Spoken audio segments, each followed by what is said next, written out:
You are listening to the Novel Writing Podcast, episode 97. Grab a cup, cozy up, and let's get to writing. Today's episode is a bit of a follow-up to the episode a few weeks ago about when you can call yourself an author. Today, we're talking about the writer identity. One of the definitions of identity is the set of characteristics by which a person or thing is definitively recognizable or known. I'm willing to bet that if you identify as a writer, then you probably write. It doesn't matter how often, how much during each session, how many books you have out, how many other written works you've produced, or any other metric. What matters is that you identify as a writer. There are other things besides writing that you can do as part of your writing routine or your set of characteristics that reinforce what the writer identity means to you.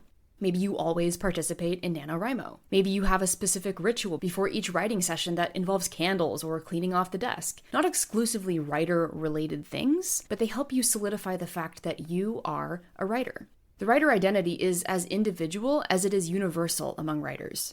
The way Stephen King approaches his writing identity is going to be very different from how you or I do it. What I want to touch on, though, is when we start using other people's definitions of what it means to be a writer against ourselves. If famous author A does thing 1 during her writing routine, don't use that as a reason to feel bad about yourself because you don't do thing 1. If famous author B does thing 2, same idea. Don't use those things against yourself. Certainly test them out if you want to, if they seem like nice ideas, or you have the time. Remember, many famous authors out there are full-time authors. They have different schedules than you and can probably write during parts of the day that you can't if you have a full-time job that's not writing your books.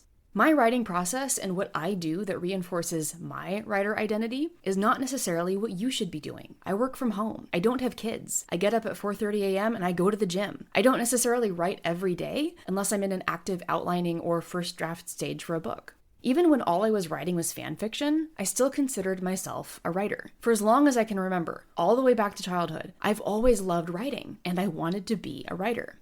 So imagine how delightful it is to realize that all you have to do to call yourself a writer is to write. Regardless of how often or how much, I think you have the right to call yourself a writer if that's what you do.